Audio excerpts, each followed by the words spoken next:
Saka? Coincidence?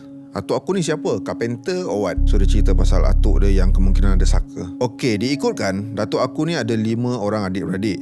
Datuk aku seorang lelaki dan the rest perempuan. Well, diceritakan oleh bapa aku, my grandfather is a carpenter. Carpenter tapi pandai mengubat orang. I can sense something fishy here.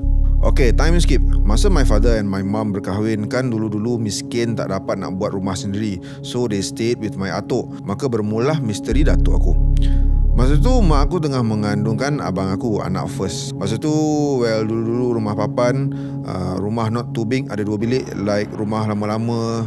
You guys tahu lah, yang ada kampung tu tahulah macam mana. Masa tu kan, mak aku tengah mengandung kan. So dia nak pergi tandas. Harap maklum, tandas kat bawah kan, bukan kat atas rumah. So masa tu my mom cerita dah pukul 2 pagi. So dia bangunkan ayah aku, tapi ayah aku tak bangun. So dia pun terfikirlah nak cari botol ke apa kat dapur. Lepas tu nak pergi dapur tu, kena lalu bilik atuk aku and ruang tamu. And memang kebiasaan datuk aku kalau tidur, dia akan off lampu ruang tamu and dapur and tutup bilik. Just on lampu yang ada dekat luar rumah. Okay, so mak aku ni pun dah tak tahan nak melepas urin. So dia gilah beranikan diri dalam gelap tu and tengah mengandung to go to kitchen and grab something to put her urine. Keluar je bilik, sunyi sepi, mak aku rasa tak sedap hati. But nak buat macam mana kan, nak kencing, tak tahan tu. Lepas tu dia lalu bilik atuk aku. Masa tu relax je. Lepas tu dah nak sampai dapur, dia dengar bunyi pinggan berselisih. Klang klang klang. Mak aku pun wondering lah, siapa dok main pinggan kat dapur ni. Mak aku punya positif until dia fikir yang pinggan tu bergoyang sebab angin. So mak aku dah tak tahan, dia pun mempercepatkan langkah ke dapur. Dah sampai dekat depan dapur tu, cuba teka. Dia nampak ada entiti serupa orang. Seorang perempuan tinggi, besar, tengah cuci pinggan. Rambut panjang.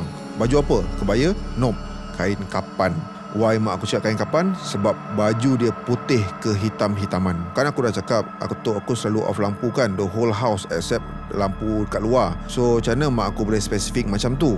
Jarak dia dengan entiti tak sampai pun 50 meter dengan entiti tu. Lepas tu mak aku pusing belakang nak cabut, boleh-boleh pinggan tu jatuh and pecah. Mak aku pun terkejut lah, apasal pula benda tu nak pecahkan pinggan atuk aku. Lepas tu mak aku jalan laju ke bilik. And when she reach dia bilik, ayah aku tak ada kat dalam bilik. Gone. Ada ketukan di pintu rumah and my mom yang tercari-cari ayah aku ni pun bangun dan keluar bilik nak buka pintu. And mama sampai depan pintu tu dengan harapan ayah aku yang ketuk, tapi hampa. Mak aku buka je pintu tu, ada entiti tadi yang kat dapur tu berdiri kat anak tangga paling bawah. Kan aku dah cakap lampu kat luar je buka. So mak aku pengsan. Okey, ayah aku beritahu my atuk is a carpenter, but ada orang kampung datang nak berubat.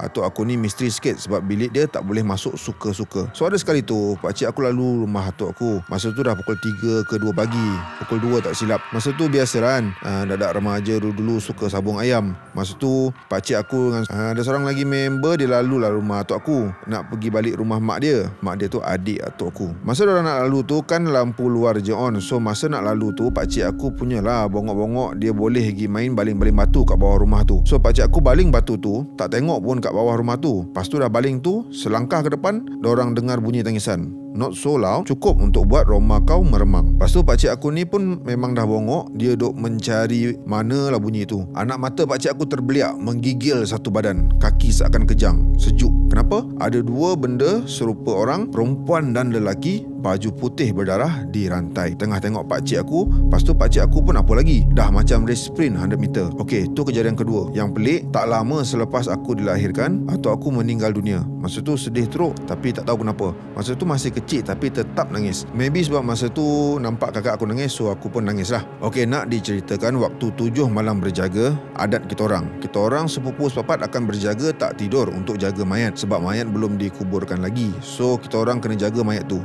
Jaga untuk apa? Tak apa, lepas ni aku cerita. Okey, malam yang paling special bagi aku adalah malam sebelum mayat dikuburkan, malam first. Why? Adik-beradik bapa aku ada 7 orang. Salah seorang antara mereka bertujuh ni ada sixth sense, boleh nampak dan rasa. Aku gelar makcik aku yang supernatural ni Makcik A. Masa tu kita orang tengah potong-potong bawang nak buat kenduri esok. Masa tu duk camping kat bawah rumah. Kat belakang rumah tu ada himpunan pokok-pokok pisang yang memisahkan rumah ni dengan rumah adik atau aku. Masa tu pukul 2, aku ni sibuk je nak tolong kat bawah padahal laki semua kat atas. Aku je kat bawah masa tu. Budak kan, tak tahu apa-apa lagi. So aku pun pergi siram-siram sayur yang dah dipotong tu untuk dibersihkan. Lepas tu tiba-tiba Makcik A tengking kita orang. Naik cepat, naik, semua naik.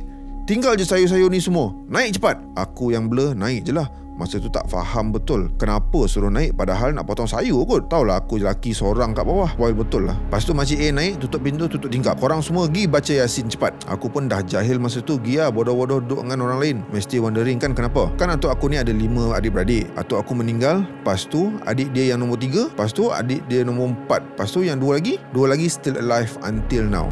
Ingat ni betul-betul. 2 lagi still alive until now.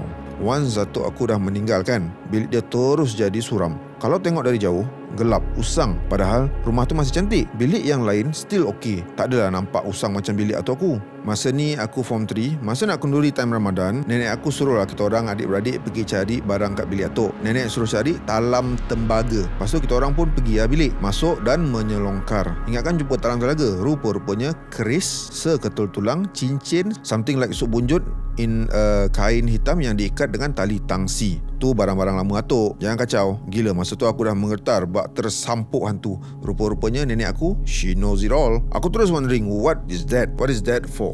Atau aku ni bomoh ke apa? WTF is carpenter, bukan tukang buat rumah ke? Aku tanya dengan ayah aku untuk further explanation. Kita jam ke adik-beradik atuk aku. 2 yang still alive tu, seorang dah sakit. This is their last conversation yang aku dengar. Kena panggil sudah aku while crying. Siapa panggil kau while crying tu? Mama aku. Til, jangan kau ikut. Tinggal kita 2 ajak ni. Both sobbing and me. Tak payah tanyalah. Memang bukan menitis air mata, tapi dah mencurah-curah air mata. Aku nak cerita pasal seorang tu, adik atau aku yang tak sakit, yang still sihat. Rumah dia special. Why? Rumah dia berpenunggu. Ada orang jaga. Macam mana aku tahu? Well, this thing happen right in front of my eyes. My dad said kalau hujan panas je, mesti benda tu muncul kat rumah. And guess what? Masa tu hujan di tengah hari dan aku tentu timing tengah main dekat depan rumah. Lepas tu masih aku tarik kaki aku dari bawah tangga. Oi, haha, kau nak apa? Biasalah tu, jangan jak dia kacau orang. Me was mind blown. Masa nenek aku meninggal pun sama. She keep nangis and menjerit-jerit. Sana kau, aku nak mau ikut. Aku nak mau pergi sana. Aku pelik lah. It seems like she was talking and arguing with someone. And ada sekali tu, dia menangis and said, panas, jangan bakar aku. Aku makin pelik. And begitulah nenek aku pun kembali ke rahmatullah. So sekarang ni, atuk aku dah boleh saka or not? Aku pun tak tahu. Ayah aku pun tak tahu. Siapa yang tahu? Sepupu aku, pakcik aku, sepupu perempuan. Kenapa kau cakap mereka tahu? Pakcik aku panas badan, boleh nampak hantu. And dia akan neglect bila bacaan Al-Quran. Dia cakap badan dia panas and lawyer. Pernah sekali tu dia menjerit sebab TV3 ada baca ayat kursi. Alkisah diambil cerita waktu mak aku pengsan. Masa mak aku dah bangun, atau aku tanyalah asal pengsan. Lepas tu mak aku jawab lah yang dia nampak entiti kat tangga. Oh, yang cerita yang awal-awal tu. Lepas tu mak aku jawab lah yang dia nampak entiti dekat tangga. Atuk aku balas, dulu dia tu aku ambil di celah-celah buluh di hutan sana. Minta dia tolong jaga rumah. Okey, tu dah clear.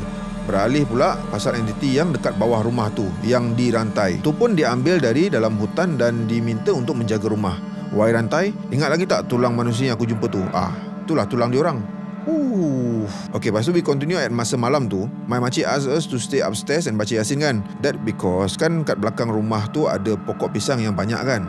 Terus makcik A nampak segerombolan, seems like a lot of things, tengah perhatikan kita orang. So for the sake of our safety, dia suruh kita orang naik dan baca Yasin. So tak ada yang kena ganggu. So like that lah. Rumah adik atau aku yang berpenunggu tu pula, benda tu konsep dia sama dengan tulang tadi, untuk menjaga rumah. So tu je lah kan. Oh ya, nenek aku masa dia meninggal tu, dia sempat cakap mak dia datang and ambil tangan dia and wanna bring her out for a walk. And then nafas dia pun terhenti. Same goes to my atuk punya adik yang tengah sakit tu. She selalu didatangi oleh ibunya.